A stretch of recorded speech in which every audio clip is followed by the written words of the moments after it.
love the channel and find it useful in becoming a happy retiree. Subscribe today.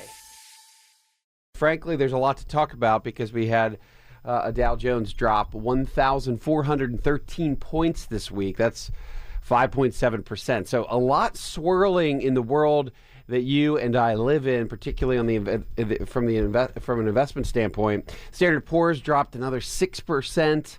NASDAQ down 6.5%. So here we are, shaping up to be a particularly volatile year, exactly what we had talked about as we wrapped up last year, 2017, after 2 straight years of zero volatility whatsoever, the most placid market in the history of the world.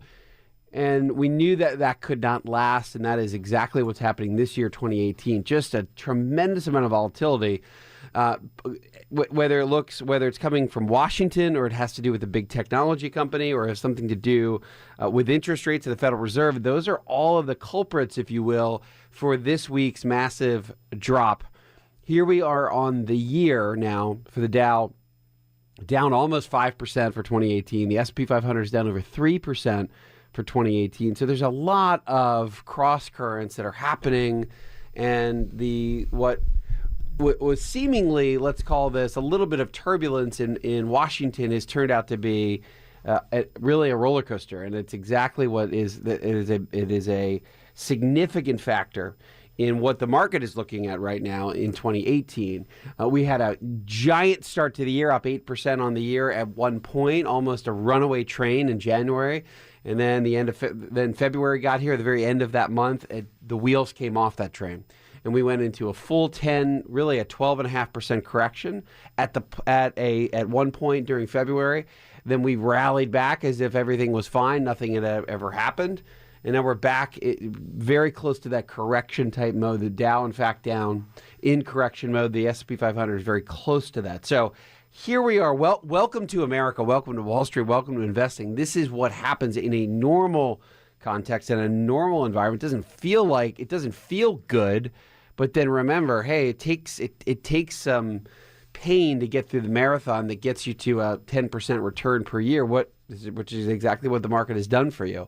Nobody said that would be easy. Nobody said you could just lie there and have it happen and everything would be fine. This is a long-term marathon, and there's some serious hills to go up, and those hills are painful, and that's exactly what we are experiencing right now. So good morning. Welcome to Money Matters. We want to talk about really 3 things that this market is facing that could potentially topple this market.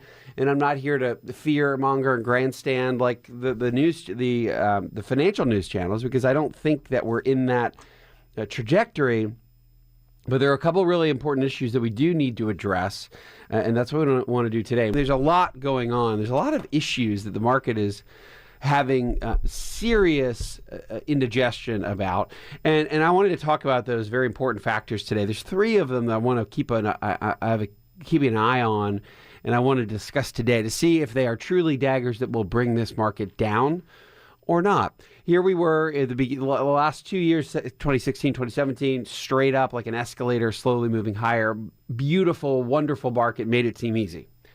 The beginning of this year, 2018, just off to the races, up 8%, day after day after day, an unfathomable speed and gain. And then, wham!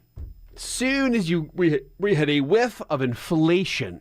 Ironically, it was a good jobs report that came out for the month of January, and all of a sudden, markets just went into a tailspin. Wait a minute, maybe we're going to inflation. Maybe that means the Fed's going to raise interest rates too quickly, choke off the economy. Boom. 12, 13% fall for stocks. Then very quickly, almost as faster than it had happened on the downside, we went right back up almost to where we were at almost back to all-time highs. And then all of a sudden, politics. Now the market is awake again. And we're worried about what's happening in a number of areas. And it's not just Washington, but I think part of the main catalyst has to do with what's happening in the White House, the changes that are happening, the tariffs that we talked about last week that have gotten even more extensive this week. So that's what we need to talk about today. We are on Fed watch. Interest rates are going up in a number of different areas and measures around the world. It's not just our federal funds rate, but it's LIBOR that has been rising over the last several weeks. So we have to keep an eye on that. Number two, Facebook. So we've got to watch the Fed. We're watching Facebook, and we're watching the fight over trade and tariffs. All of this together kind of encircling markets and creating an enormous amount of volatility. And when I always say volatility, it's a nice sugarcoating word for, it's a nice way to sugarcoat massive drop. And that's exactly what we saw for a week in stocks. This is a lot for 1 week, even in the stock market that is known to be a wild bucking bronco roller coaster.